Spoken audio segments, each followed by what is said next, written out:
এখন আমাদেরকে দেখতে হবে বাবা, ইসলাম ধর্ম কোন জিনিসে দাঁড়িয়ে আছে।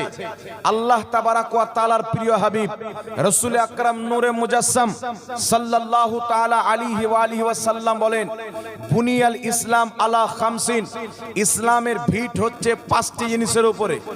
কটি জিনিসের উপরে? 5টি জিনিসের উপরে। রাসূল করিম সাল্লাল্লাহু আলাইহি সাল্লাম বলছেন, প্রথমটা হলো আশহাদু আল্লা ইলাহা ইল্লাল্লাহ ওয়া আশহাদু আন্না মুহাম্মাদার রাসূলুল্লাহ। সর্বপ্রথম আল্লাহকে এক মানা, আল্লাহর হাবিব মুহাম্মদুর রাসূলুল্লাহকে আল্লাহর নবী মানা। এটা সর্বপ্রথম। আপনি আল্লাহকে এক মানলেন, রাসূল করিম সাল্লাল্লাহু আলাইহি সাল্লামকে আখরি নবী মানলেন, আপনি হলেন মুসলমান। যেমনই মুসলমান হলেন, নামাজ আপনার উপরে লাগু, রোজা আপনার উপরে লাগু। আপনি যদি মালদার হন, হজ আপনার উপরে ফরজ। যদি মালদার হন, যাকাত আপনার উপরে ফরজ। ঠিক না বে ঠিক? জোরে বলতে হবে। তাহলে সর্বপ্রথম কি হলো? লা ইলাহা ইল্লাল্লাহ মুহাম্মাদুর রাসূলুল্লাহ, আকীদা।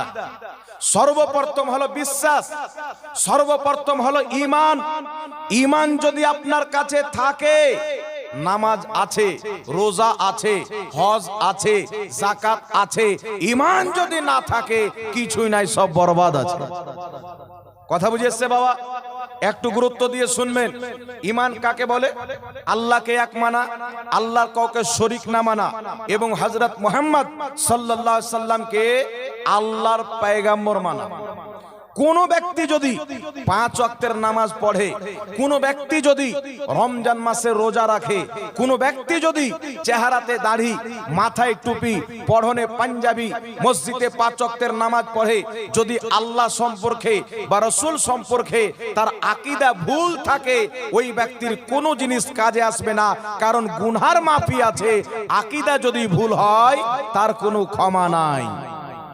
কথা বুঝে এসছে বাবা? আমি আপনাদেরকে বলছি শুনেন, যার ঈমান নাই তার আমল নাই। আমলের জন্য ঈমান হওয়া শর্ত। আমলের জন্য কি হওয়া শর্ত?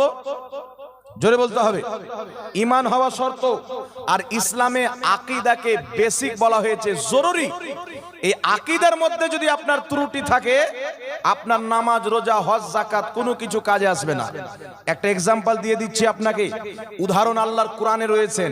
মহান রব্বুল আলামিন আদম আলাইহিস সালাতু ওয়াস সালামকে সৃষ্টি করার পরে আদেশ করলেন, উসজুদু লি আদম, আদমকে সাজদা করো। ফাসাজাদু, সবাই সাজদা করলো, ইল্লা ইবলিস, কিন্তু ইবলিস সাজদা করেনি। নাকি বলেন? আচ্ছা বলেন তো, ইবলিস যে সাজদা করেনি, তো সাজদা না করার পূর্বে ইবলিসের সম্মান ছিল কি ছিল না? ফেরেশতাদের শিক্ষকতা করেছে, 30,000 বছর আল্লাহর আরশের তাওয়াফ করেছে। কত হাজার বছর? 30,000 বছর আল্লাহর আরশের তাওয়াফ করেছে। হাজারো বছর আবিদ মুত্তাকিনদের সাথে থেকেছে। কোন আকাশে তার নাম আবিদ, কোন আকাশে গিয়ে জাহিদ, কোন আকাশে গিয়ে আজাজিল। আল্লাহ তাবারাক ওয়া তাআলা তার ইবাদতগুলিকে দেখে তাকে এত সম্মান দিয়েছিল যে ফেরেশতাদেরকে তার ছাত্র বানিয়ে দিয়েছিল। কাকে দিয়েছিল? ইবলিসকে। ইবলিস কত বছর ইবাদত করেছিল বাবা? 6 কোটি বছর। কত বছর? 6 কোটি বছর ইবাদত করেছে।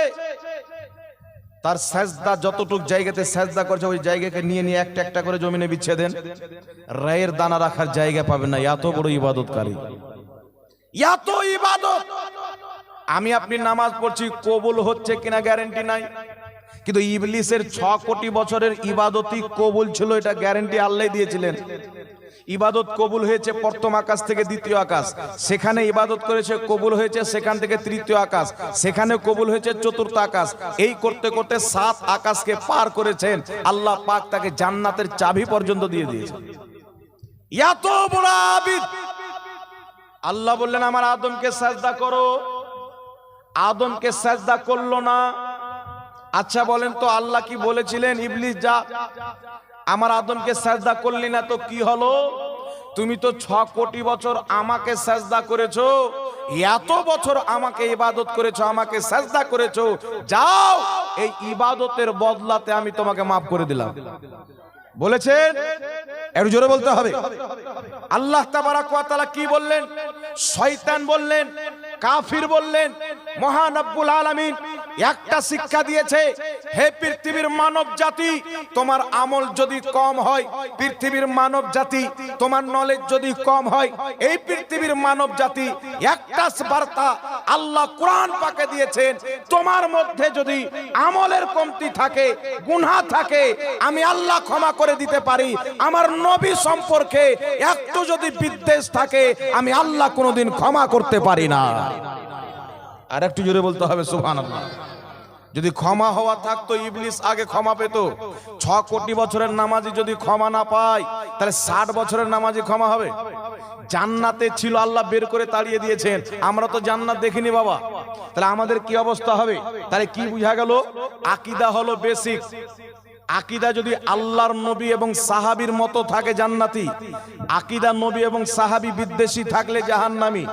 এখন আপনাদের সম্মুখে আমি প্রমাণ করব, আল্লাহর দ্বীন হচ্ছে ইসলাম।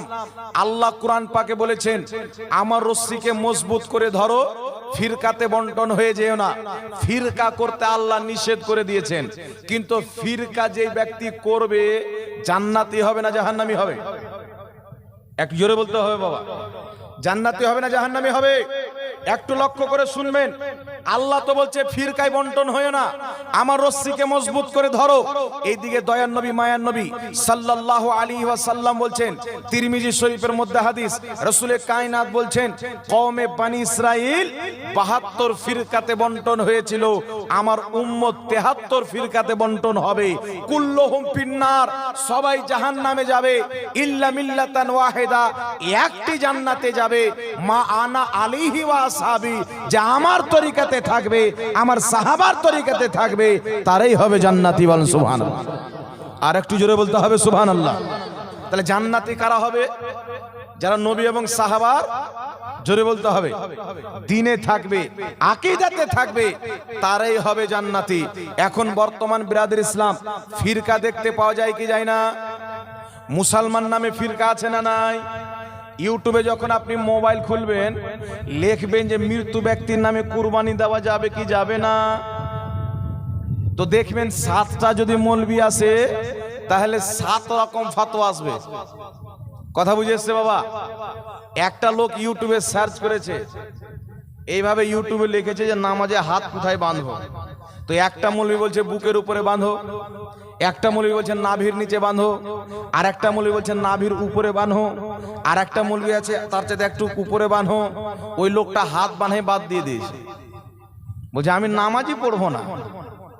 জি, বলছে এ বলছে ওখানে হাত বানো, এ বলছে ওখানে হাত বানো, এ বলছে ওখানে হাত বানো, তো হাতটা বাঁধবো কোথায়? নামাজই পড়বো না।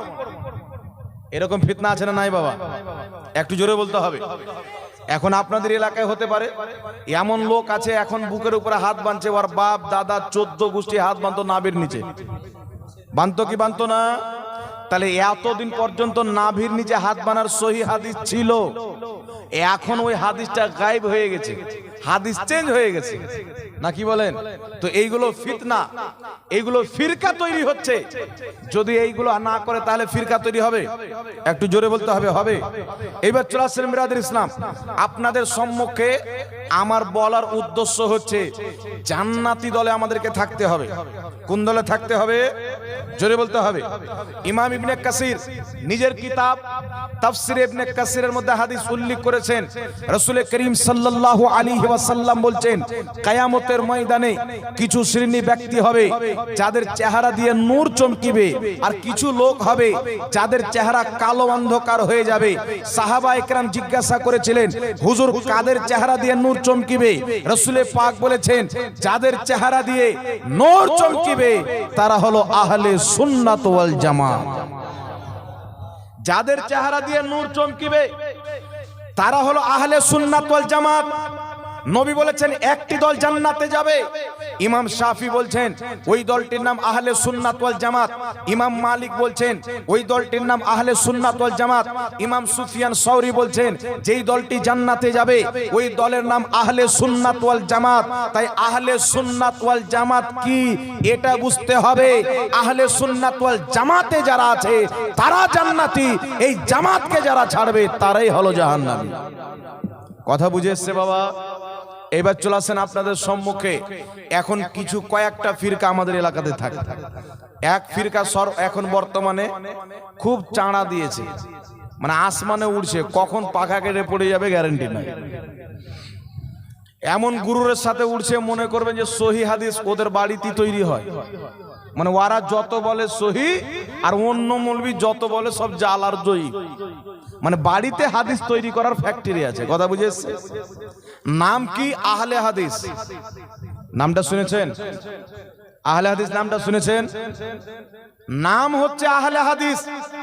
কিন্তু আমি আপনাকে বলতে চাই, এই জমিনের মাটিতে সব চাইতে বেশি হাদিসের সম্মানকে নষ্ট করেছে নামধারী আহলে হাদিস। সব চাইতে বেশি হাদিসের দুর্দশা করেছে নামধারী আহলে হাদিস। চটি চটি বই লেখে জাল হাদিসকে সহি লেখে মানুষের হাতে দিয়ে দিয়েছে, সহি হাদিসকে জাল লেখে দিয়ে দিয়েছে। মানুষ পড়ছে আর মনে করছে জালটাই সহি, সহিটাই জাল। আপনাকে যদি লিখে দেয় আপনি জানতে পারবেন বাবা? যেটা সহি লিখে দেয় বই লেখা আছে সহি হাদিস। কিন্তু বিরাদর ইসলাম শুনেন, যে নাম দিয়েছেন আহলে হাদিস, এই দলটা না আল্লাহর কোরআনকে মানে না নবীর হাদিসকে মানে। এরা কোরআন পাকও মানে না, হাদিসও মানে না। আপনি বলবেন তা কি করে হতে পারে? আগে আমার কথা শুনেন, ফয়সালা তারপরে করবেন। কেউ যদি থাকেন তো আগে মটকা গরম করিয়েন না, মটকা ঠান্ডা করে দিচ্ছে, একটু শুনেন। কেন কোরআন মানে না? কোন ব্যক্তি যদি আল্লাহর কোরআনের বিপক্ষে ফতোয়া দেয়, পুরো কোরআনটা কার কথা? আল্লাহর কথা না?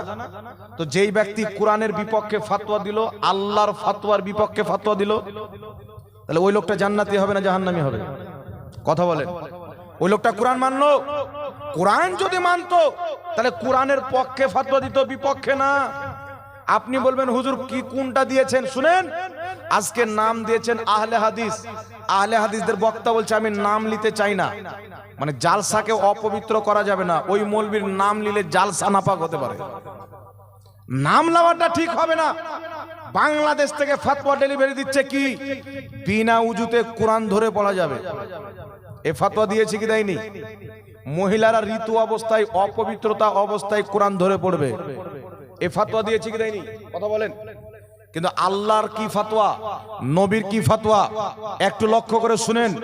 মৌলবি আহলে হাদিসদের গুরু ফতোয়া দিচ্ছে মহিলারা অপবিত্রতার অবস্থায় ঋতু অবস্থায় কোরআনকে ধরে পড়বে, বিনা উযুতে কোরআন স্পর্শ করে পড়বে।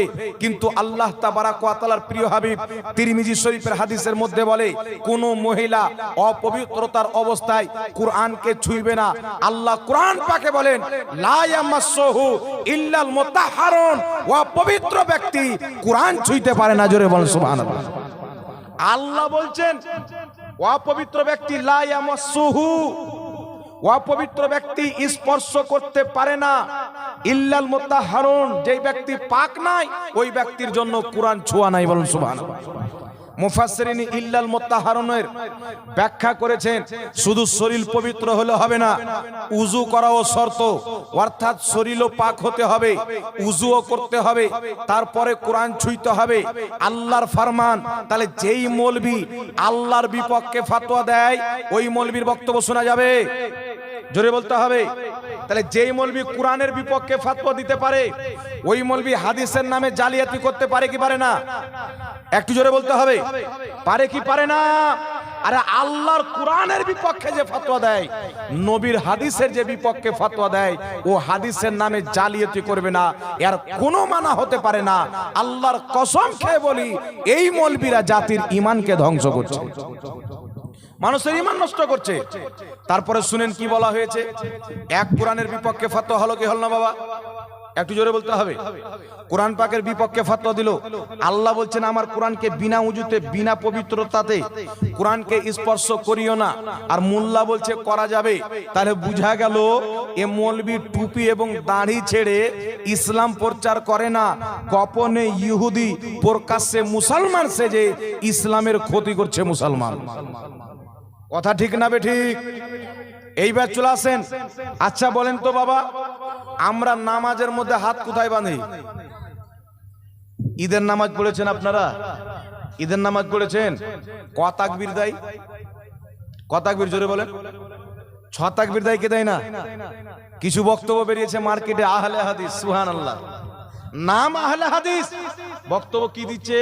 ছ তাকবীরে ঈদের নামাজ কোন সহিহ হাদিসে নাই, ছ তাকবীরে ঈদের নামাজ কোন জয়ীফ হাদিসে নাই, ছ তাকবীরে ঈদের নামাজ কোন হাসান হাদিসে নাই, ছ তাকবীরে ঈদের নামাজ কোন জাল হাদিসে নাই, ছ তাকবীরে ঈদের নামাজ কোন বাজে হাদিসেও নাই।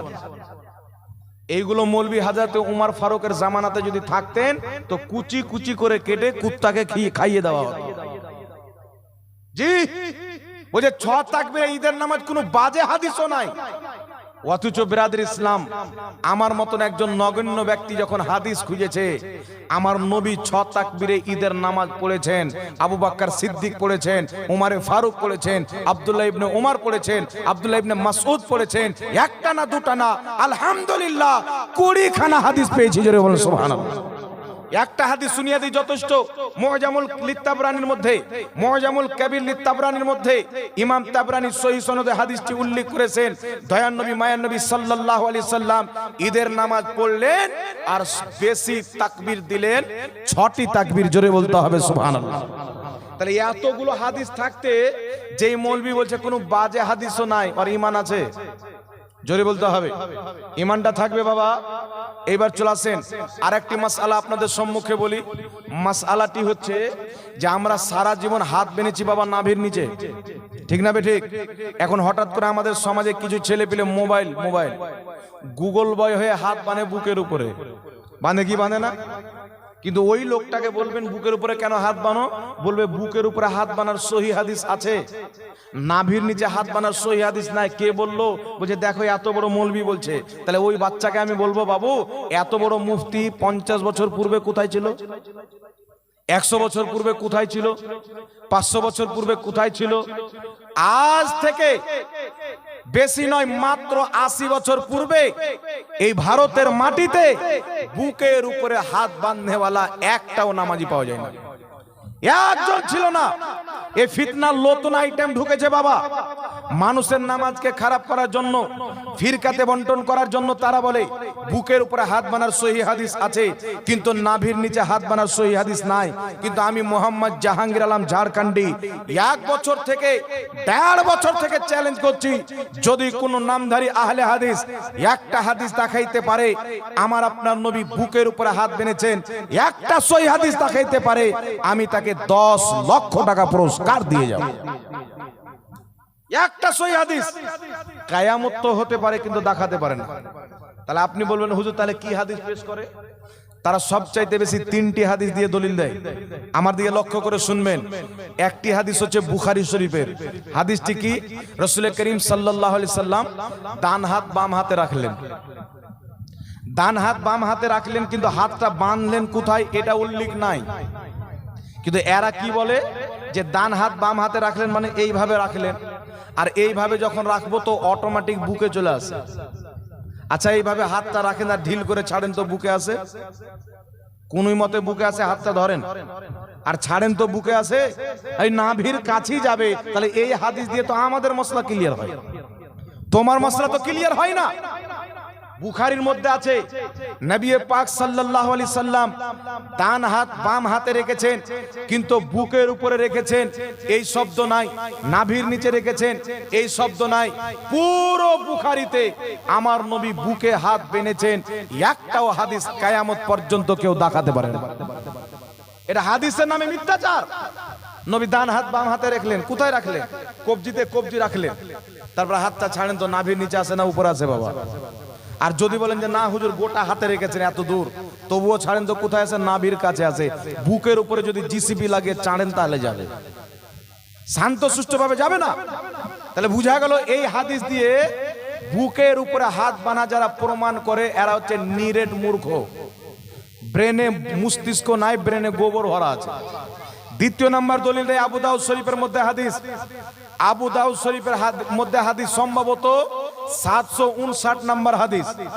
হাদিসটি কি? তাউস রাহমাতুল্লাহ আলাইহি বলছেন নবী পাক সাল্লাল্লাহু আলাইহি ওয়াসাল্লাম বুকের উপরে হাত বেঁধেছেন। হাদিসটি আবু দাউদ শরীফের মধ্যে। কিন্তু এখানে একটা কথা বুঝতে হবে। এই বেটা এই কথা বলবে না, চুপচাপ বসতে হবে, কথা বলবে না। কিন্তু হাদিসটা বুঝতে হবে বাবা। একটা জিনিস বুঝার আছে, কি বুঝার আছে? তাউস রাহমাতুল্লাহ আলাইহি বলছেন নবী পাক সাল্লাল্লাহু আলাইহি ওয়াসাল্লাম বুকের উপরে হাত বেঁধেছেন, কিন্তু তাউস রাহমাতুল্লাহ আলাইহি কিন্তু সাহাবী না। এই আপনারা কেন কথা বলছেন? আমাদেরকে তাকান, থাক বাচ্চা যে থাক, অসুবিধা নাই। তাউস রাহমাতুল্লাহ আলাইহি বলছেন, এই দিয়ে শুনেন, আবু দাউদ শরীফের যে হাদিসকে বলা হয় যে বুকের উপরে নবী পাক হাত বেঁধেছেন, আলবানী বলছে হাদিসটি সহিহ। আহলে হাদিস দলের গুরু আলবানী বলেছে হাদিসটি সহিহ। কিন্তু আমার দিকে লক্ষ্য করে শুনবেন বাবা, আবু দাউদ শরীফের মধ্যে যে হাদিসটি রয়েছেন এই হাদিসটি সহিহ নয়। কেন সহিহ নয়? তাউস রাহমাতুল্লাহ আলাইহি বলছেন নবী পাক বুকের উপরে হাত বেঁধেছেন, কিন্তু তাউস রাহমাতুল্লাহ আলাইহি আমার নবীকে দেখেননি। কথা বুঝে এসছে বাবা? মানে তাউস রাহমাতুল্লাহ আলাইহি সাহাবী না, ইনি হচ্ছেন তাবেঈ। আর তাবেঈ বলা হয় যিনি সাহাবীকে দেখেছেন, নবীকে দেখেননি। যদি কোনো তাবেঈ বলে আমি আবু বকর সিদ্দিক থেকে শুনেছি, উমর থেকে শুনেছি, তাহলে হাদিসটি সহিহ হবে।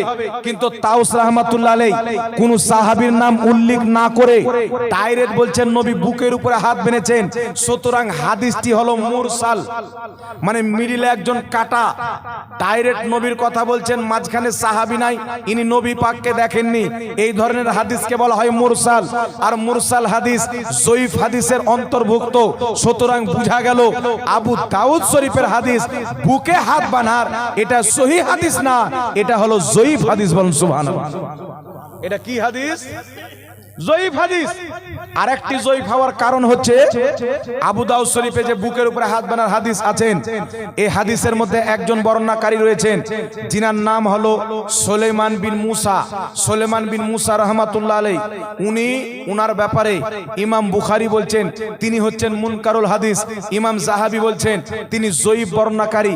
উঠান কিতাব তাহজিবুত তাহজিব পড়েন, তাহজিবুল কামাল পড়েন, স্পষ্ট ভাবে লেখা আছে সুলাইমান বিন মুসা হলো দুর্বল বর্ণনাকারী। সুতরাং আবু দাউদ শরীফের হাদিস দুই দিক দিয়ে দুর্বল, আর দুই দিক দিয়ে দুর্বল মানে অতিরিক্ত দুর্বল। কথা বুঝে এসছে বাবা?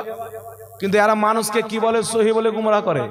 যে আবু দাউদের সহিহ হাদিস আছে, কিন্তু আবু দাউদ শরীফের হাদিসকে কিয়ামত পর্যন্ত কেউ সহিহ প্রমাণ করতে পারবে না। কেউ যদি আপনাকে বলে বুকের উপরে হাত বাঁধার সহিহ হাদিস আছে, আবু দাউদে, বুখারীতে আছে, তাকে আপনি ছেড়ে দিবেন না, আমাদের সাথে যোগাযোগ করান। তাকে বলবেন তোর কোন হুজুর বলেছে নিয়ে এসো, বসাও। হিম্মত যদি থাকে তো প্রমাণ করবে। কিন্তু নাভির নিচে হাত বাঁধার সহিহ হাদিস যদি লাগে, আলহামদুলিল্লাহ আমরা প্রস্তুত আছি। বলুন সুবহানাল্লাহ। একটাতে মন না বলে দুটা দেবো, দুটাতে মন না বলে তিনটা দেবো। আলহামদুলিল্লাহ নাভির নিচে হাত বাঁধার 4টা বিশুদ্ধ হাদিস আছে। জোরে বলুন সুবহানাল্লাহ।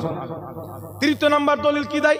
একটা কি হলো বুখারীর, নবী ডান হাত বাম হাতে রাখলেন, কিন্তু কোথায় বেঁধেছেন উল্লেখ নাই।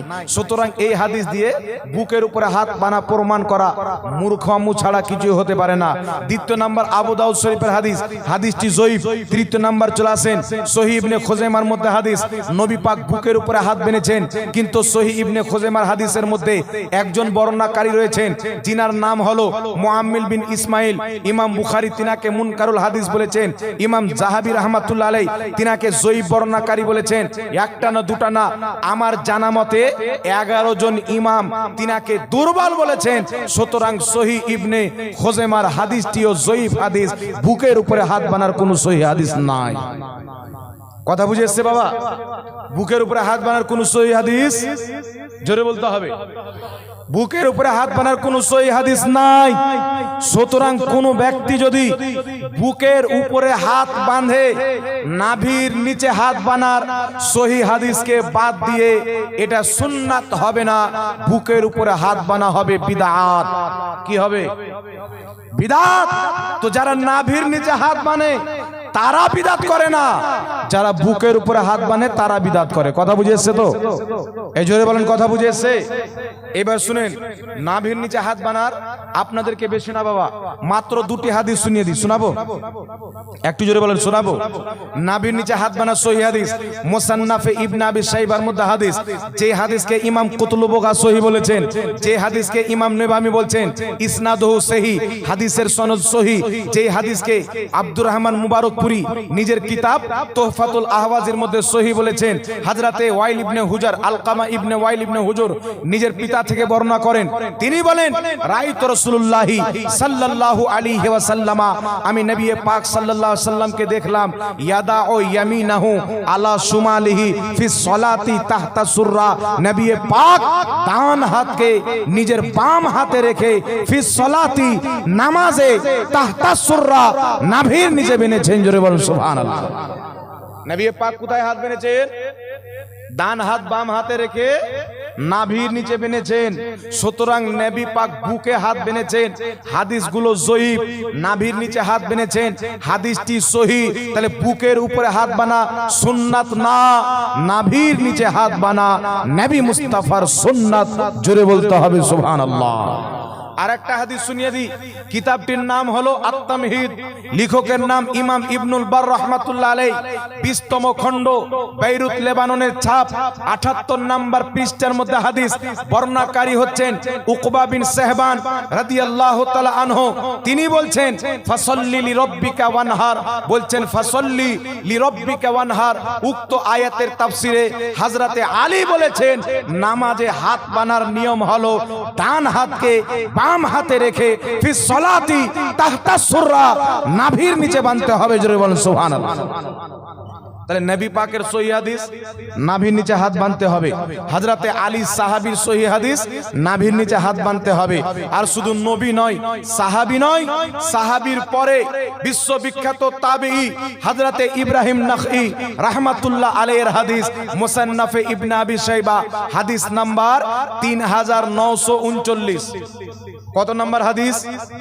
কিতাবটির নাম মুসান্নাফে ইবনে আবি শাইবা। এক জায়গাতে আমি এই কিতাব থেকে হাদিস দিলাম, তো এক ভাই বলছে হুজুর বুখারী থেকে দেন, মুসলিম থেকে দেন। তো আমি বললাম তুমি আমাকে সূরা ফাতিহাতে নামাজ পড়তে হবে এনে দাও। আছে কেউ যদি বলে সূরা ফাতিহাতে দেখাও নামাজ পড়তে হবে, আপনি দেখাতে পারবেন?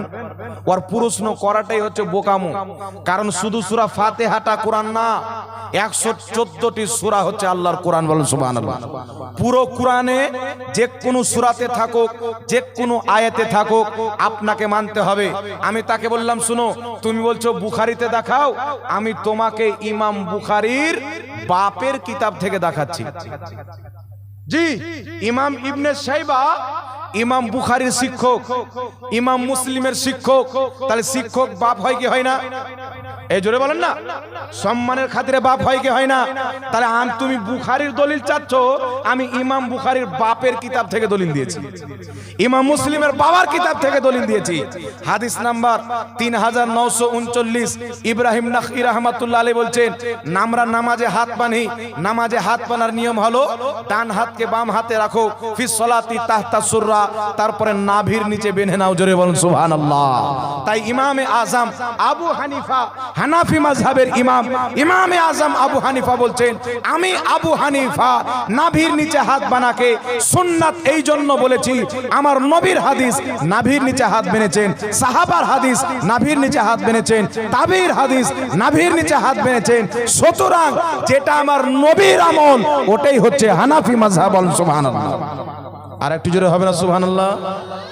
আর একটা কথা বলি বাবা, বলেন তো ইমামে আজম আবু হানিফা রাহমাতুল্লাহ আলাইহি নিজের মাথার চোখে 70 জন চাইতে বেশি সাহাবাকে দেখেছেন। কতজন?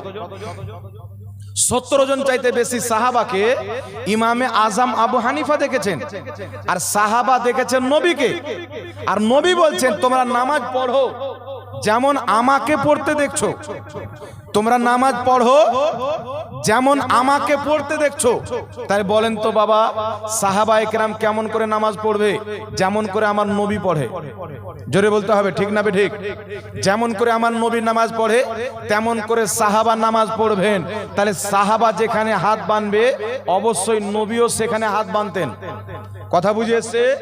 ইমামে আজম আবু হানিফা 70 জন সাহাবাকে দেখেছেন, তারা নাভির নিচে হাত বেঁধেছেন। তাই ইমামে আজম আবু হানিফা নাভির নিচে হাত বাঁধার ফতোয়া দিয়েছেন। জোরে বলতে হবে সুবহানাল্লাহ। তাহলে কেউ যদি বলে নাভির নিচে হাত বাঁধলে নামাজ হবে না, ওই ব্যক্তিকে বলবেন যে সাহাবা একরামের নামাজ হয়েছে কি হয়নি, আমার নবীর নামাজ হয়েছে কি হয়নি।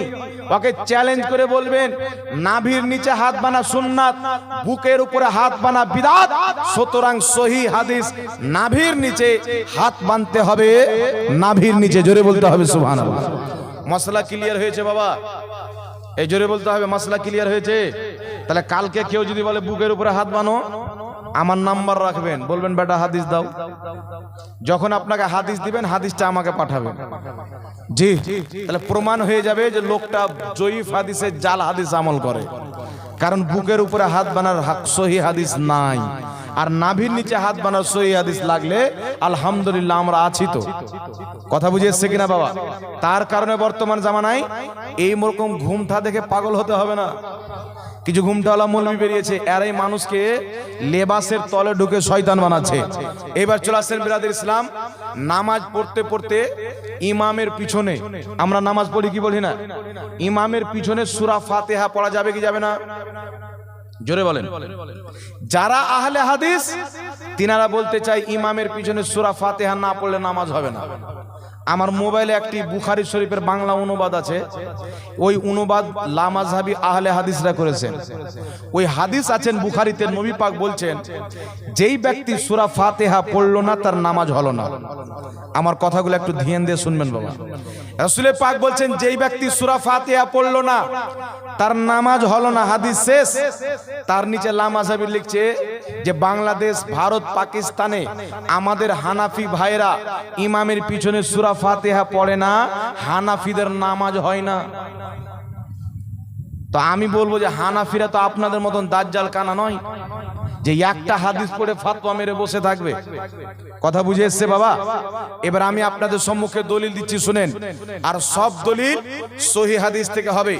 একটাও জয়ীফ হাদিস কেউ প্রমাণ করতে পারলে আমি মুহ মাঙ্গা ইনাম দেবো। একটা হাদিস, এটা আমি পড়ছি, একটু লক্ষ্য করে শুনেন হাদিস কি। হাদিসটি লক্ষ্য করবেন।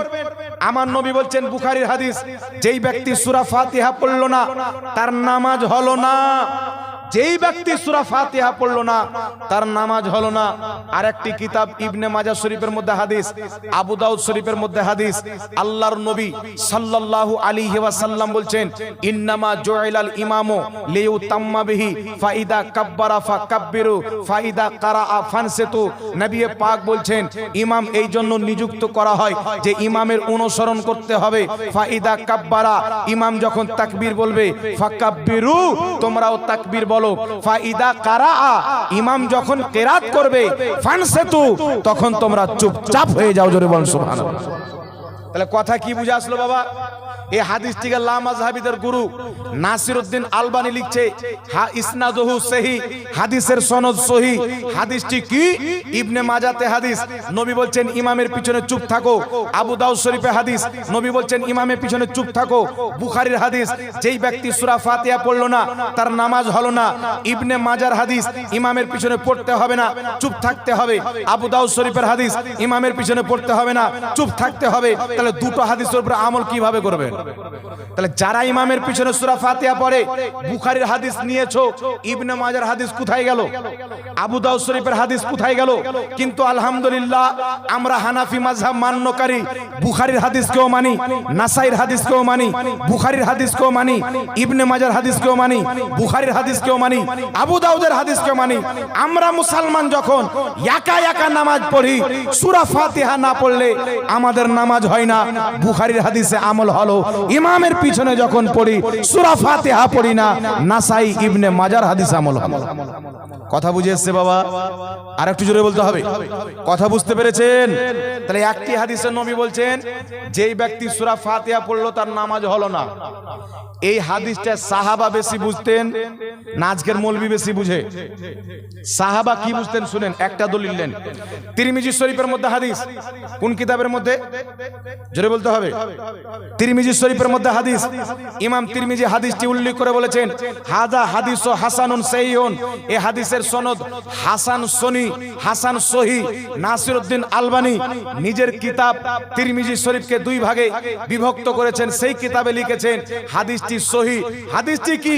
বিখ্যাত সাহাবী জাবির ইবনে আব্দুল্লাহ রাদিয়াল্লাহু তাআলা আনহু বলছেন, যেই ব্যক্তি সূরা ফাতিহা পড়লো না তার নামাজ হলো না, ইল্লা আইয়াকুনা ওয়ারা আল ইমাম, কিন্তু ইমামের পিছে পড়তে হবে না। কথা বুঝে এসেছে? কিন্তু ইমামের পিছে, ইল্লা আইয়াকুনা ওয়ারা আল ইমাম, যে সূরা ফাতিহা পড়লো না তার নামাজ হলো না, কিন্তু ইমামের পিছনে সূরা ফাতিহা পড়তে হবে না। তাহলে বলেন তো বাবা, যারা ইমামের পিছে সূরা ফাতিহা পড়ে তারা মন গড়া ব্যাখ্যা করে, সাহাবীর ব্যাখ্যা না, হাদিসের ব্যাখ্যা না। সাহাবা ব্যাখ্যা করেছেন যেই ব্যক্তি একা নামাজ পড়বে সূরা ফাতিহা পড়বে না, তার নামাজ হবে না, ইমামের পিছে পড়বে সূরা ফাতিহা পড়তে হবে না। যদি কোনো ব্যক্তি ইমামের পিছনে সূরা ফাতিহা পড়ে মাকরুহে তাহরিমি হবে, নামাজ তাকে পুনরায় ফিরিয়ে পড়তে হবে। বলেন সুবহানাল্লাহ। মাসলা বুঝে এসছে তো বাবা? এখন আপনাকে বলতে পারবে হুজুর এশার মাগরিবের ফজরের সূরা ফাতিহা শুনতে পাই, পড়বো না, কিন্তু জোহর আর আসরে তো শুনতে পাই না, তাহলে এই দুই নামাজে তো পড়তে হবে। তাহলে আমি কি বললাম? ইল্লা আইয়াকুনা ওয়ারা আল ইমাম। হাদিস বলছে ইমামের পিছনে পড়তে হবে না। আমার প্রশ্ন হলো ভাই, জোহর আর আসরে আপনি ইমামের পিছনে থাকেন না আগে থাকেন? জোরে বলতে হবে, ইমামের পিছনে না আগে। তাহলে বুঝা গেল নামাজ জোহরের হোক, নামাজ আসরের হোক, নামাজ এশার হোক, নামাজ মাগরিবের হোক, নামাজ ফজরের হোক, যেই নামাজে ইমামের পিছনে ইক্তেদা করবেন ওই নামাজে সূরা ফাতিহা পড়া নাজায়েজ হবে, সূরা ফাতিহা পড়া চলবে না। জোরে বলতে হবে সুবহানাল্লাহ। আরেকটি বলছে শুনেন, এখন একটা আপনাকে যুক্তি দেবে যে হুজুর একজন খেলে কি সবারই খাওয়া হয়? জোরে বলেন। এখানে আমরা 200-500 জন লোক আছি ধরেন, যদি আমি একা খাই তাহলে সবারই পেট ভরবে? তো বলছে ইমাম সাহেব সূরা ফাতিহা পড়বে, তো আমাদের কি করে হয়ে যাবে? তার জবাব জাবির রাদিয়াল্লাহু তাআলা আনহু দিয়েছেন, বিখ্যাত সাহাবী। হাদিসটি মুসনাদে আহমদের মধ্যে, যে হাদিসকে ইমাম নববী সহিহ বলেছেন, আরো একাধিক ইমাম সহিহ বলেছেন। হাদিসটি কি? জাবির রাদিয়াল্লাহু তাআলা আনহু বলছেন, যেই ব্যক্তির ইমাম রয়েছে ইমামের কেরাতটাই হলো তার কেরাত। জোরে বলেন সুবহানাল্লাহ। ইমামের কেরাতই হলো মুক্তাদির কেরাত। আর যদি আপনি যুক্তি দেন এতগুলো হাদিস থাকার শর্তে যে ইমামের পিছনে সূরা ফাতিহা চলবে না, ইমামের পিছনে কেরাত চলবে না, অবৈধ, তারপরেও যদি আপনি যুক্তি দেন, তাহলে আপনার যুক্তির জবাব যদি আমি যুক্তিতে দিই, একজন খেলে যেমন সবারই পেট ভরে না, এখান থেকে যদি আপনারা দীঘা ঘুরতে যান আর বাসে চাপেন 200 জন, বলবেন ড্রাইভার শুধু হ্যান্ডেল ধরলে কি আর পৌঁছাবো? আমরাও ধরি একটু করে। তাহলে দীঘা যাবেন না কবরস্থান যাবেন বাবা? জি, দীঘা যাবেন না কবরস্থান যাবেন? তাহলে কেউ যদি বলে যে একজন খেলে কি সবারই খাওয়া হবে, ইমাম পড়লে তো সবারই পড়া হবে, তাকে বলবেন যেমন একজন হ্যান্ডেল ধরলে দীঘা পৌঁছে দেয়, ইমামকে ভার দিয়ে দিলে ইমাম নামাজ কমপ্লিট করিয়ে দিবে। বলুন সুবহানাল্লাহ। যেটা বলার আছে সেটা বলতে হবে। কথা বুঝিয়েছে? দ্বিতীয় আরেকটা মাসআলা শুনেলেন, একটু এই মাসলাটি বলে দিই, তারপর আরেক দিকে আমি যাব।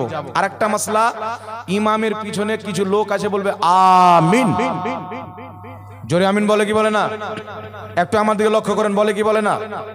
যেই লোকগুলো বলে তাদের কর্তব্য যে আমাদের সাথে যোগাযোগ করবে।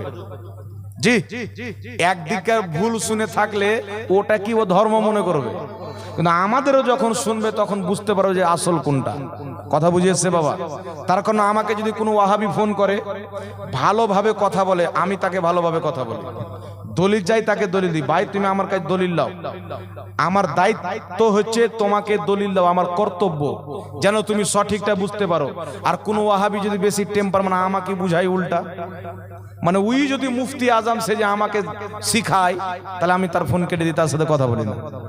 মানে উল্টা চোর কোতোয়ালকে ডাটে। কথা বুঝে এসছে? একটা লোক আমাকে ফোন করছে, হুজুর নবী যদি নূরের তৈরি হয় তাহলে ভাত কেন খেত? কথা বুঝে এসছে? বলছে নূরের তৈরি তো খাই না, নবী যদি নূরের তৈরি হয় তো খাতেন কেন, পান কেন করতেন? আমি ওকে বললাম হারুত আর মারুত দুইজন তো নূরের তৈরি ফেরেশতা, তারা দারু কিভাবে পান করলো? করেছে, শুনেছেন? হারুত আর মারুত আসলো একটা মহিলাকে দেখে পাগল হলো, বলছে মহিলা তোমার সাথে সম্পর্ক করবো, বলছে আগে হত্যা করে একটা বাচ্চাকে। হত্যা করবো না, পাপের কাজ, দারু পান করো। লাস্টে দারুও পান করলো, হত্যাও করলো। শুনেছেন? জি শুনেছেন? তাহলে হারুত আর মারুত তো ফেরেশতা নূরের তৈরি, ওয়াহাবি পর্যন্ত মানে, তাহলে তারা কি করে দারু পান করলো? কথা বুঝে এসছে বাবা? তাহলে খেয়ে নিলে যে নূর থাকবে না, না। আমার নবীর দুটো দিক আছেন। নবীর হাকিকাত হচ্ছে নূর, নবীর জাহির হচ্ছে মানুষ।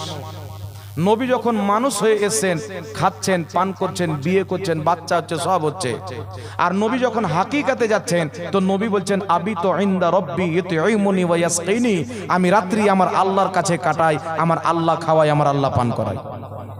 নবীর হাকিকতের খাবার দুনিয়ার খাবার নয়, আল্লাহ খাওয়ায়, ওই খাবারটাও নূরের খাবার, বলেন সুবহানাল্লাহ। আর নবী যখন মানুষ হয়ে মানুষকে হেদায়েত দিতে এসেছেন, কারণ মানুষকে যদি হেদায়েত দিতে হয় তাহলে মানুষ রূপে যেতে হবে। তাই ব্রাদার ইসলাম, আর একটি কথা বলে দিই, মাসআলা ক্লিয়ার করে দিই। আমি ওই বিষয়ে আলোচনা করতে চাই না। যেই বিষয়ে আলোচনা করতে চাই, আমিন জোরে বলতে হবে না আস্তে বলতে হবে? জোরে বলেন। আমিন আস্তে বলা সুন্নাত। এখন কিছু লোক বলবে হুজুর সৌদি আরবে যে জোরে আমিন বলে, বলবে সৌদি আরবে যে জোরে আমিন বলে, তো সৌদি আরবে প্রকাশ্যে দারু বিক্রি করাকে ওখানকার বাদশা হালাল করে দিয়েছেন, তাহলে দারু হালাল হবে? জোরে বলতে হবে, দারু হালাল হবে? আর সৌদি আরব যে বলে তারা ইমামে আহমদ বিন হাম্বালের ইজতিহাদকে মেনে জোরে আমিন বলে, কিন্তু তুমি তো আহমদ বিন হাম্বালের তাকলিদ করো না, তোমার জন্য তো জোরে আমিন বলা যাবে না, কারণ তুমি কোনো মাযহাবী মানো না। এখন আপনাদের সম্মুখে দলিল দিবে বুখারীতে হাদিস, হযরতে আতা বলছেন আমরা ইমামের পিছনে এত জোরে আমিন বলতাম যে মসজিদ গুম গুম করে আওয়াজ করত। কিন্তু আমার নবীর জামানায়, সাহাবীর জামানায় কোনো পাক্কি মসজিদই ছিল না, কাচ্চি মসজিদ। মসজিদ যদি কাচ্চি হয় আওয়াজটা গুম গুম করবে, কথা বলতে হবে। আর তাউস রাহমাতুল্লাহ আলাইহি যে বলছেন, হযরতে আতা যে বলছেন বুখারীর হাদিস, একটি কথা মনে রাখবেন, এটা ইমাম বুখারী বাবের মধ্যে হাদিস উল্লেখ করেছেন, কিন্তু হাদিসের সনদ উল্লেখ করেনি। আর যেই হাদিসের সনদ নাই তার উপরে আমল করা যাবে না আহলে হাদিসদের কায়দা অনুযায়ী। তার বুখারীর যে হাদিসটা ইমাম বুখারী চ্যাপ্টারে এনেছেন, সনদ নিয়ে আসেনি, এর উপরে আমল করা যাবে না। পুরো বুখারীতে একটা কোথাও হাদিস নাই সনদ সহ যে আমিন জোরে বলতে হবে, পুরো বুখারী। আলহামদুলিল্লাহ আমি বুখারী একবার না দুইবার নাই, কম করে 16 বার পড়েছি, কমপ্লিট 16 বার আমি বুখারী শরীফ পড়েছি, একটা সনদ সহ হাদিস নাই বুখারীতে জোরে আমিন বলতে হবে। আর যেটা মসজিদে গুম গুম করার বলার কোনো সনদ নাই। হ্যাঁ, একটি জায়গায় সনদ রয়েছেন, মুসান্নাফে ইবনে আবি শাইবার মধ্যে হাদিস, আতা বলছেন সাহাবায়ে কেরামের কথা জোরে আমিন বলতেন, কিন্তু এই হাদিসটা অত্যন্ত জয়ীফ হাদিস। নবী পাকের জামানায় সাহাবায়ে কেরাম জোরে আমিন বলেছেন, মসজিদ গুম গুম করেছেন, এই মর্মে পৃথিবীর কোন কিতাবে হাদিস তো আছে কিন্তু সহিহ হাদিস নাই, সমস্ত হাদিস হচ্ছে দুর্বল হাদিস। কথা বুঝে এসছে বাবা? আর যেখানে আছে, যেমন আবু দাউদ শরীফে অন্য কিতাব আছে, নবী পাক সাল্লাল্লাহু আলাইহি ওয়াসাল্লাম আমিন বললেন, নিজের আওয়াজটাকে উঁচু করলেন। ইমাম বদরুদ্দিন আইনি রাহমাতুল্লাহ আলাইহি বলছেন, নবী পাক যে জোরে আমিন বলেছিলেন সাহাবাকে শিক্ষা দেওয়ার জন্য বলেছিলেন। নবী আমার ওয়ালা দল্লিন বললেন, জোরে আমিন বললেন যেন সাহাবায়ে কেরাম জেনে নেয় ওয়ালা দল্লিনের পরে আমিন বলতে হয়। সাহাবা যখন শিখা নিলেন, দয়ার নবী মায়ার নবী সারা জীবন আস্তে আমিন বলেছেন, ওটা শিক্ষার জন্য ছিল, প্র্যাকটিক্যালি আমল নবী মুস্তাফার আস্তে আমিন বলা ছিল। জোরে বলেন সুবহানাল্লাহ। কথা বুঝে এসছে বাবা? কথা বুঝে এসছে?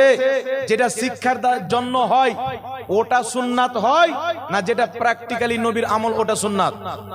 জোরে বলতে হবে। শিক্ষার জন্য হয় ওটা সুন্নাত হয় না। এইবার চলে আসেন, আমার নবী আস্তে আমিন বলেছেন, মাত্র একটি হাদিস শোনাচ্ছি বাবা। হাদিস তো অনেক আছে কিন্তু আরো অনেক কিছু আলোচনা করার আছে, তার কারণ আমি একটি হাদিস শোনাচ্ছি। মুসনাদে আহমদের মধ্যে হাদিস, হাকিম আল মুস্তাদরাকের মধ্যে হাদিস, যেই হাদিসটিকে উল্লেখ করে ইমাম হাকিম বলছেন হাজা হাদিসুন সহিহুল ইসনাদ, এই হাদিসের সনদ সহিহ। যেই হাদিসটিকে ইমাম মুনজুরি বলছেন ইসনাদুহু সহিহ, এই হাদিসের সনদ সহিহ। যেই হাদিসের ব্যাপারে ইমাম আহমদ বিন হাম্বলের উক্তি হাসিয়ার মধ্যে উল্লেখ করা আছে হাজা হাদিসুন সহিহুল ইসনাদ, এই হাদিসের সনদ হচ্ছে সহিহ। হাদিসটি কি? আলকামা ইবনে ওয়াইল ইবনে হুজুর নিজের পিতা থেকে বর্ণনা করছেন। তিনি বলছেন কারা আন নবী সাল্লাল্লাহু আলাইহি ওয়াসাল্লাম ওয়ালা দাল্লিন ফাকালা আমিন, নবী পাক নামাজে পাঠ করলেন ওয়ালা দাল্লিন, তারপরে আমিন বললেন। খাফাদা বিহা সাউতাহু, নিজের আওয়াজকে আস্তে রাখলেন। জোরে বলেন সুবহানাল্লাহ। নবী আমার আস্তে আমিন বললেন, তার কারণে ফাতাওয়া হিন্দিয়ার মধ্যে একজন নয়, দুইজন নয়, 500 জন ফুকাহায়ে কেরাম ফতোয়া দিয়েছেন নামাজের মধ্যে আস্তে আমিন বলাটা হচ্ছে নবী মুস্তাফার সুন্নাত। জোরে বলতে হবে সুবহানাল্লাহ। তাই আব্দুল্লাহ ইবনে ওমর রাদিয়াল্লাহু তাআলা আনহু বলছেন নামাজের মধ্যে 4টি জিনিস আস্তে বলতে হয়। আউযুবিল্লাহ আস্তে পড়তে হবে, বিসমিল্লাহ আস্তে পড়তে হবে, রব্বানা লাকাল হামদ আস্তে পড়তে হবে, আমিন আস্তে বলতে হবে। আব্দুল্লাহ ইবনে মাসউদ বলছেন নামাজের মধ্যে 4টি জিনিস আস্তে বলতে হয়, আউযুবিল্লাহ, বিসমিল্লাহ, রব্বানা লাকাল হামদ এবং আমিন। জোরে বলেন সুবহানাল্লাহ। তাহলে নবী পাক আস্তে আমিন বলতেন, সাহাবাও আস্তে আমিন বলতেন, সুতরাং আস্তে আমিন বলাটাই হচ্ছে সুন্নাতে মুস্তাফা। জোরে বলতে হবে সুবহানাল্লাহ। কথা বুঝে এসছে বাবা? কথা কমপ্লিট বুঝে গেছেন? এবার আরেকটা মাসআলা আপনাদেরকে বুঝিয়ে দিই, নামাজের পরে দোয়া করা যাবে কিনা এই নিয়ে ঝামেলা আছে না নাই? জি, কিছু লোক নামাজ পড়ে মূর্খ বক্তাদের বক্তব্য শুনে দোয়া করে না চলে যায়। জি, একটা বক্তা আছে আপনাদের বাঙালে, বলছে আল্লাহর নবী সাল্লাল্লাহু আলাইহি সাল্লাম ফরজ নামাজের পরে দোয়া করেছেন, তবে হাত তুলে দোয়া করেননি। আমি রেফারেন্স দিচ্ছি, হাদিস খুঁজো, যদি না পাও আমাকে বলো, আমি বের করে দেবো। যারা বলে ফরজ নামাজের পরে হাত তুলে নবী পাক দোয়া করেননি, তাদেরই লেখা কিতাব, তাদেরই গুরু আব্দুর রহমান মুবারকপুরি নিজের কিতাব তোহফাতুল আহওয়াজির মধ্যে সহিহ হাদিস উল্লেখ করেছে। হাদিসটি কি? নবী পাক সাল্লাল্লাহু আলাইহি সাল্লাম ফজরের ফরজ নামাজে সালাম ফিরালেন, মুক্তাদির দিকে চেহারা করলেন, দুইখানা হাত উত্তোলন করলেন, আল্লাহর কাছে দোয়া করলেন। জোরে বলেন সুবহানাল্লাহ। নবী আমার ফরজ নামাজের পরে হাত তুলে দোয়া করেছেন আমার জানা মতে 7টি হাদিস রয়েছেন, তার মধ্যে সহিহ হাদিসও আছে, জয়ীফ হাদিসও আছে। বলেন সুবহানাল্লাহ। তাহলে বলেন তো বিরাদর ইসলাম, যে মৌলবি বলে কোনো হাদিসই নাই, মিথ্যা বলে কি বলে না? একটু জোরে বলতে হবে। তাই যারা এগুলো মৌলবির বক্তব্য শুনছে আমাদের সাথে যোগাযোগ করো না বাবা। এই দেখেন একটা কিতাব আপনাদের কাছে নিয়ে এসেছি, কিতাবটির নাম হলো ফরজ নামাজের পরে দোয়া ও হাত তুলে প্রার্থনার প্রমাণ। এই কিতাবের নাম এ টু জেড মাসআলা পেয়ে যাবেন। সাহাবায়ে কেরাম ফরজ নামাজের পরে সম্মিলিতভাবে হাত তুলে দোয়া করেছেন, আমার নবী হাত তুলে দোয়া করেছেন। পালাস নবী পাকের 2টি হাদিস শুনিয়ে দিই। একটি হাদিস মুজামুল কাবির লি তাবরানির মধ্যে ইমাম তাবরানি হাদিসটি উল্লেখ করেছেন, ওই একই হাদিসকে ইমাম হাইসামি মাজমাউজ জাওয়াইদে উল্লেখ করে বলেছেন রাওয়াহুত তাবরানি ফিল কাবির রিজালুহুস সিকাত। তিনি বলছেন ইমাম তাবরানি নিজের মুজামুল কাবিরের মধ্যে যে হাদিসটি উল্লেখ করেছেন হাদিসের সনদ সহিহ।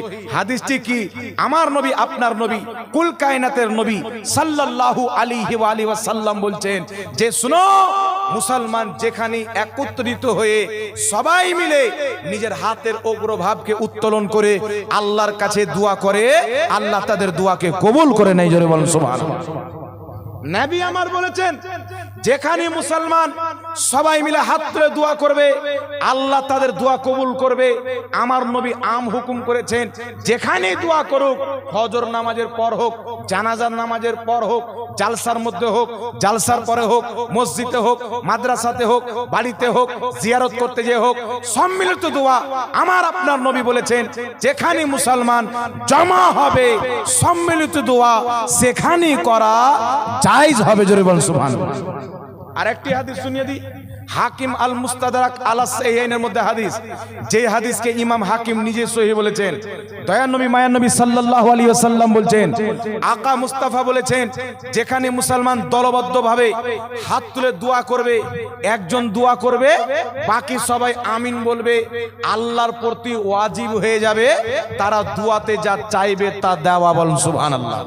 তাহলে আমার নবী বলেছেন যেখানে মুসলমান একত্রিত হয়ে দোয়া করবে, সবাই মিলে হাত তুলে, আল্লাহ তাদের দোয়া অবশ্যই কবুল করবে।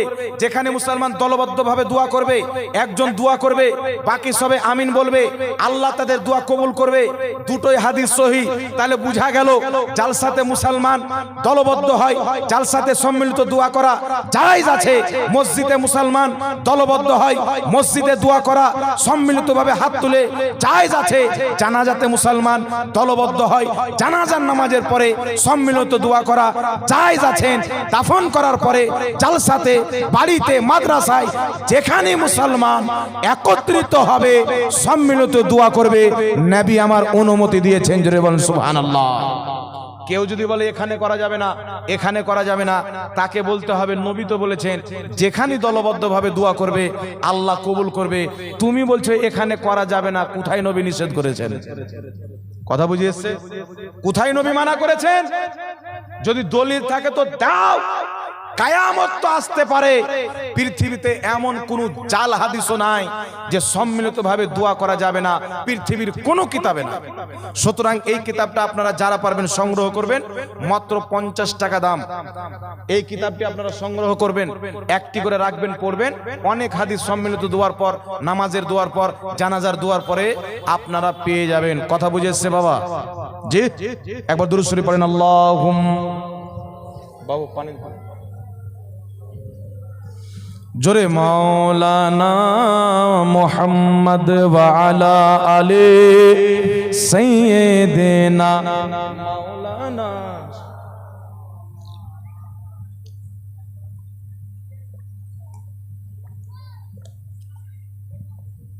যাই হোক বিরাদর ইসলাম, তাহলে নামাজে হাত কোথায় বাঁধতে হবে?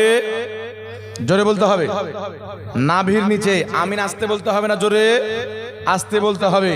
ফরজ নামাজের পরে দোয়া করা চলবে কি চলবে না? জোরে বলতে হবে, চলবে কি চলবে না?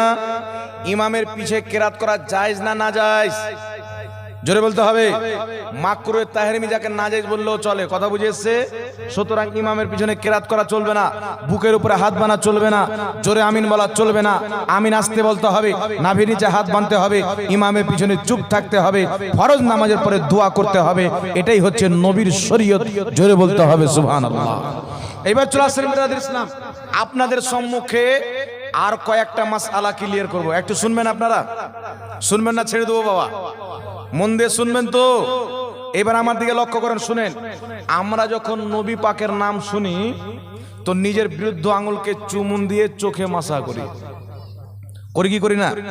অনেকেও আছেন হয়তো কোনো মৌলবীর বক্তব্য শুনেছেন যে বাদ দিয়ে দিয়েছেন, কিন্তু এক কালানি করতেন, এটা আমি জানি। নবীর নাম শুনে বিরুদ্ধ আঙুল চুমুন দিয়ে চোখে লাগাই, এটা ইসলামে জায়েজ না নাজায়েজ? করলে কোনো উপকার আছে না নাই? যদি উপকার থাকে করব, ক্ষতি থাকলে করব না। কথা বুঝে এসছে? উপকার থাকলে করব, ক্ষতি থাকলে করব না। আমি এক জায়গাতে বক্তব্য দিচ্ছিলাম, একটা তবলিগি জামাতের ভাই এসে আমাকে বলছেন, হুজুর নবী পাকের নাম শুনে বিরুদ্ধ আঙুল চুমুন দিয়ে যে চোখে লাগাবে সিধা জাহান্নামে যাবে। আমি বললাম দলিল কি করে? দলিল হচ্ছে নবীও করেননি, সাহাবাও করেননি। আচ্ছা বলেন তো বাবা, আমি যদি আপনাকে বলি যে আপনি নিজেই নিজের জন্য দাঁড়ান, পারবেন? আমি যদি বলি যে আপনি নিজেই নিজের জন্য দাঁড়াবেন, তো নবী নিজের নাম নিজে চুমবে? জি, আমাদেরকে খুঁজতে হবে সাহাবা একরাম করেছেন কি করেননি, নবীর মোহাব্বতে তাবেইন করেছে কি করেননি, নবীর মোহাব্বতে আহলে বাইত করেছেন কি করেননি, নবীর মোহাব্বতে ইমাম ও মুহাদ্দিস করেছেন কি করেননি। রাসূলুল্লাহর মোহাব্বতে যদি সাহাবা নবীর নাম চুমুন দিয়ে চোখে লাগিয়ে থাকে, আমরাও লাগাবো। কথা বুঝেছেন? যদি না লাগিয়ে থাকে তো লাগাবো না। কথা তো বুঝতে পারছেন বাবা? আগে এই মাসলাটা ক্লিয়ার করে দিই, তারপরে একটা প্রশ্ন এসে এই প্রশ্নটার আমি আপনাদেরকে জবাব দেব। আগে এই মাসলাটা ক্লিয়ার করে দিই। নবী পাক সাল্লাল্লাহু আলাইহি সাল্লামের নাম শুনে বিরুদ্ধ আঙুল চুমুন দিয়ে আমরা কেন চোখে লাগাই? এর রিজন আছে। সর্বপ্রথম শুনেন, আপনাদের বাংলার মাটিতে 3 শ্রেণীর ব্যক্তিরা নিজেকে হানাফি বলে। কত শ্রেণীর ব্যক্তি? এক শ্রেণীর ব্যক্তি হচ্ছে যারা আহলে সুন্নাত ওয়াল জামাত, কাদরি হোক, চিশতিয়া সিলসিলার হোক, মুজাদ্দিদিয়া সিলসিলার হোক, নকশবন্দিয়া সিলসিলার হোক, যারা সিলসিলাকে মানে তারা কিন্তু হানাফি মাযহাবকে মানে। কথা ঠিক বললাম না ভুল বললাম? একটু জোরে বলে। আপনাদের এলাকায় অনেক আমার ফুরফুরা দরবার শরীফের ভাইয়েরা আছেন, আছে না নাই? তিনারাও নিজেকে হানাফি বলে কি বলে না? অনেক তবলিগি জামাতের ভাই আছেন, তিনারাও নিজেকে হানাফি বলে কি বলে না? দেওবন্দি মতের ভাই, তিনারাও নিজেকে হানাফি বলেন।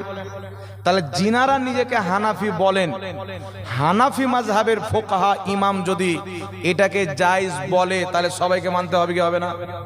জোরে বলেন। আর যদি হানাফি মাযহাবের ফোকাহা বলে এটা জায়েজ, আর আমি যদি বলি না জায়েজ, তাহলে আমি নিজেকে হানাফি বলতে পারবো? তাহলে নিজেকে যদি হানাফি বলি তাহলে এটা ডুপ্লিকেট হানাফি হবে, অরিজিনাল হানাফি জোরে বলতে হবে, হবে? এইবার শুনেন, আপনাদের সম্মুখে সর্বপ্রথম দুটি হাদিস শোনাবো, তারপরে ইমামদের মুহাদ্দিসদের ফতোয়া শোনাবো যে তিনাদের কি ফতোয়া আছে নবীর নাম শুনে বিরুদ্ধ আঙুল চুমুন দিয়ে চোখে লাগা। এই কাজটা কেন করব? সর্বপ্রথম একটি হাদিস শুনেন, যে হাদিসকে 950 বছর পূর্বে ইমাম আবু নঈম আসবাহানী রাহমাতুল্লাহ আলাইহি নিজের কিতাব হিলিয়াতুল আউলিয়ার মধ্যে সনদ সহ লিখেছেন।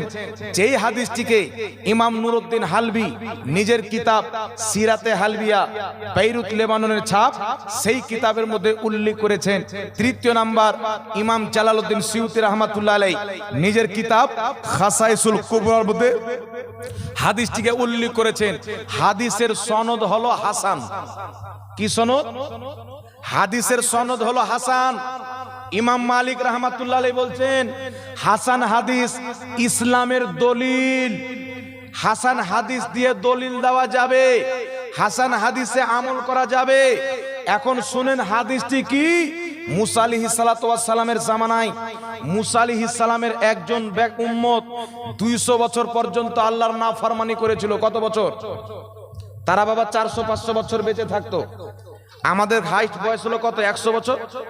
ওদের হাইস্ট 500 বছর পর্যন্ত বয়স হতো। 200 বছর আল্লাহর নাফরমানি করেছেন। 200 বছর পর যখন মারা গেছে, মুসা আলাইহিস সালামের নেক উম্মতেরা যারা পরহেজগার মুত্তাকি রোজাদার, তারা তার লাশকে নিয়ে গিয়ে ক্যাচড়াতে ফেলে দিয়েছে। কি বলে? যেখানে নোংরা আবর্জনা ফেলা হয় সেখানে ফেলেছে। কি বলে? এই ব্যক্তি 200 বছর আল্লাহর নাফরমানি করেছে, কোনো নেক কাজ করেনি। এই রকম গুনহেগার ব্যক্তিকে আমাদের নেক ব্যক্তির কবরস্থানে দাফন করতে দিব না। তার লাশকে নোংরা আবর্জনা যেখানে ফেলা হয় ক্যাচড়া পাট্টিতে ফেলে দিল। এইদিকে মুসা আলাইহিস সালাতু ওয়াস সালাম তুর পাহাড়ে গিয়েছেন, আল্লাহর সঙ্গে কালাম করছেন। তাই মুসা নবীকে বলা হয় কালিমুল্লাহ, আল্লাহর সঙ্গে কথা বলছেন। আল্লাহ বলছেন মুসা পয়গম্বর, তোমার যেই উম্মতেরা আমার যেই বান্দার লাশকে ক্যাচড়াতে ফেলে দিয়েছে, তুমি যাও সুন্দর করে গোসল দাও, সুন্দর করে কাফন পরিয়ে মুসলমানদের কবরস্থানে দাফন করো। মুসা আলাইহিস সালাম বলছেন আল্লাহ, আমি যদি তাকে দাফন করি, তার কাফন দিই, তাকে গোসল দিই, আমার উম্মতেরা সাক্ষী দেয়, তোমার নেক বান্দারা সাক্ষী দেয় এই ব্যক্তি 200 বছর তোমার নাফরমানি করেছে, তাহলে আমি উত্তর কি দিব? আল্লাহ বলেছিলেন মুসা 200 বছর আমার নাফরমানি করেছে, আমি আল্লাহ জানি। তবে আমার সেই বান্দার মধ্যে এমন একটি নেক আমল রয়েছে, যেই আমলটিকে মোহাব্বত করে আমি আল্লাহ তার 200 বছরের গুনাহ ক্ষমা করে দিয়েছি এবং জান্নাতে 72টি হুর তার জন্য সাজিয়ে রেখেছি। তার আমলটি হলো, ওগো মুসা, তোমার প্রতি যেই কিতাব আমি তাওরীত অবতীর্ণ করেছি সেই কিতাবকে সে তেলাওয়াত করত, সে পাঠ করত। সেই কিতাবের মধ্যে আমার হাবিব মুহাম্মদ নামটি পাঠ করত।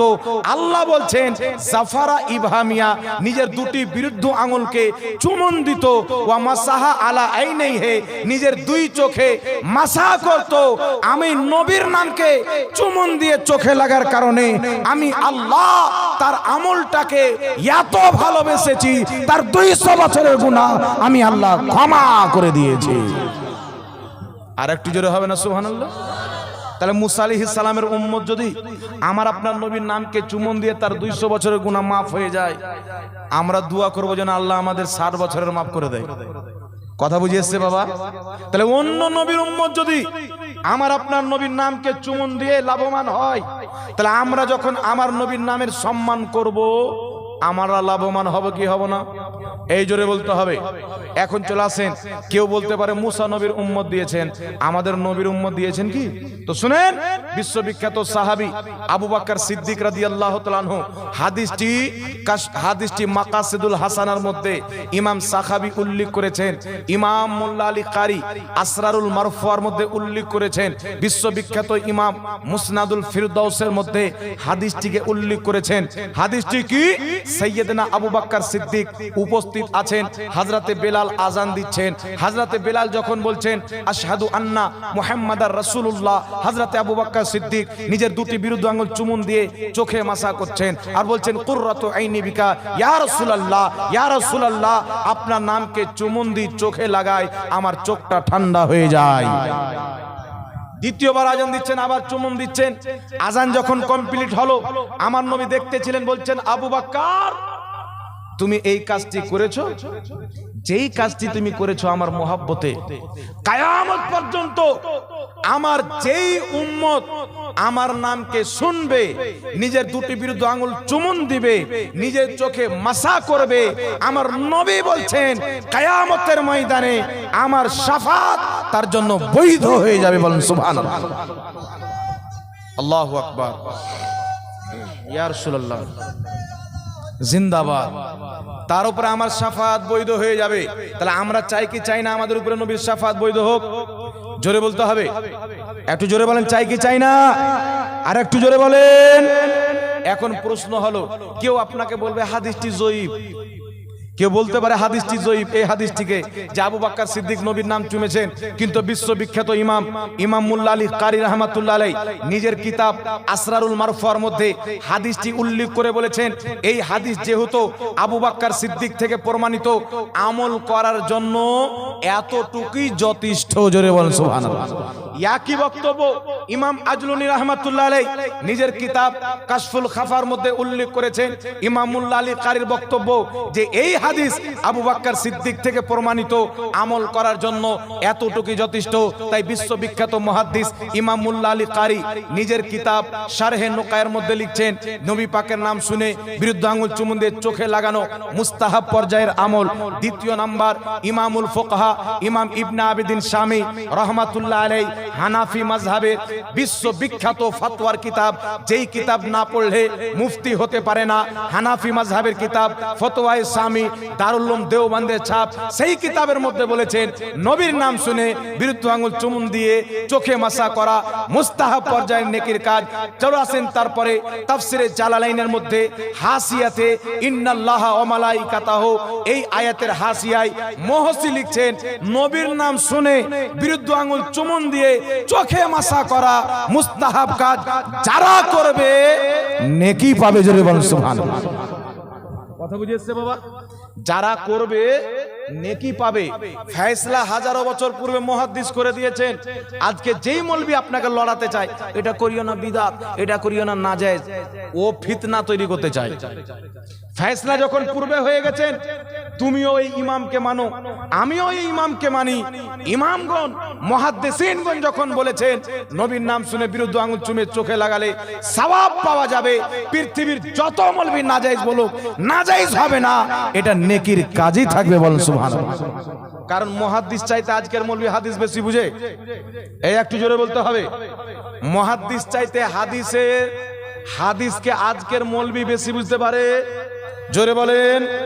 সুতরাং নবী পাকের নাম শুনে বিরুদ্ধ আঙ্গুল চুমুন দিয়ে চোখে লাগাবেন, যে লাগাবেন নেকি পাবেন, যে লাগাবেন না নেকি পাবেন না। আমার বক্তব্য হচ্ছে, আমি নেকি পাবো তো ছাড়বো কেন? আর এটা একটা নবীর মোহাব্বত প্রমাণ হয়। যেই কাজে নবীর মোহাব্বত প্রমাণ হবে, নবীর আশিক সেই কাজ কোনোদিন ছাড়তে পারে? জোরে বলতে হবে, ছাড়তে পারে না। পৃথিবীর মুসলমান যুগ যুগ থেকে নবীর নাম শুনে বিরুদ্ধ আঙ্গুল চুমুন দিয়ে চোখে লাগিয়ে এটা প্রমাণ করে আল্লাহর সৃষ্টিতে অনেক নেক বান্দা আছেন, অনেক পরহেজগার আছেন, অনেক মুত্তাকি আছেন, কিন্তু আমরা মুসলমান নবীর নামকে চুমুন দিয়ে চোখে লাগাই। এটা প্রমাণ করি আল্লাহর সৃষ্টিতে যত নবী, যত রাসূল, যত আউলিয়া, যত আম্বিয়া রয়েছেন, সবাই আমাদের নবীর পরে। কথা বুঝেছে বাবা? সবারই মর্যাদা লাজবাব, কিন্তু আমাদের নবীর পরে মর্যাদা।